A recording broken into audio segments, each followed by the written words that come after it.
It's that time of week again when we get the doctor's ear. Even though we're weeks into this pandemic, everyone still has questions about the coronavirus. Here with some answers is Dr. Robert Tiballi, an infectious disease expert with the Catholic Medical Association. And doctor, the first thing I want to ask you about is masks. It's kind of controversial. We know wearing one protects others from you if you're sick or you sneeze or you cough.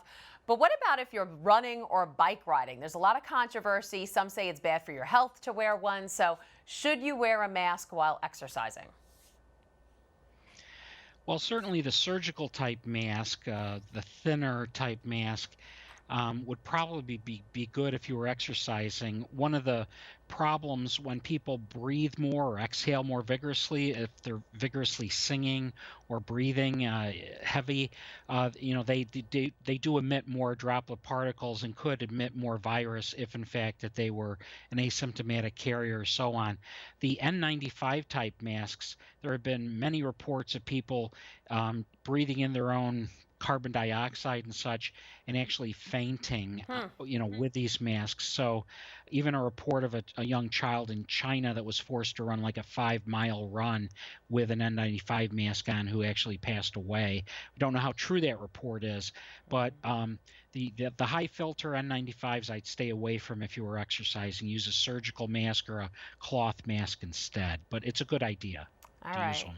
Good to know. All right, now that everyone is using antibacterial soap and hand sanitizer constantly, some are concerned there could be long-term implications on our immune systems. Your thoughts on that?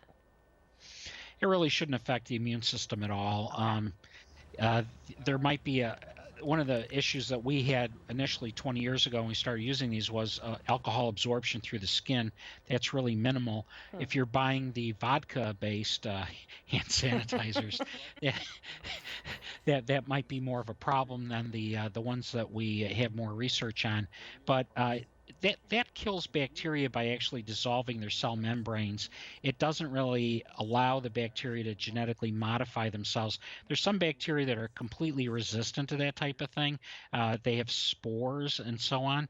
But for the regular bacteria that we worry about for urinary tract infections, skin infections, boils, and so on, the alcohol-based hand sanitizer is not going to induce any resistance in those bacteria. But along those same lines, what about for young kids? Like you want them to build their immunity, toddlers, you bring them out so they can be exposed to different things. Now they're all being kept home.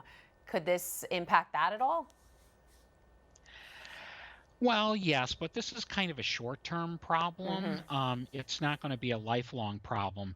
We do know that children who are in an extremely clean environment have a much higher rate of asthma or other serious allergies. And again, referring back to China, children that are raised on farms, like in China, there's no such thing as asthma, and allergies are very low because they have an immune tolerance to these things that they've been exposed to when very, very young, when the immune system is learning what is native and what is foreign to the body. But this is going to be going on for a few months in greater effect, but that's relatively short term. It's not going to be going on for the rest of our lives. Okay, good to know. And one more question. Dustin wants to know what Kovantoe is. Can you explain that? And we have about 40 seconds.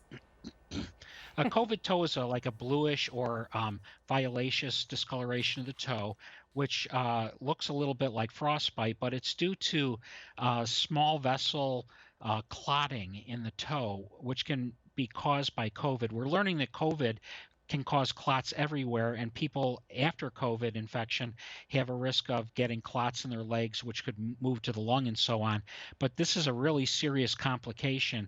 Look online for Kovantoe. You can see pictures. If your children have it, it's more common in young people. They need to be seen right away and put on anticoagulants. All right. Thanks again for the information, Dr. Tiballi. Have a great weekend. You too. Stay safe out there.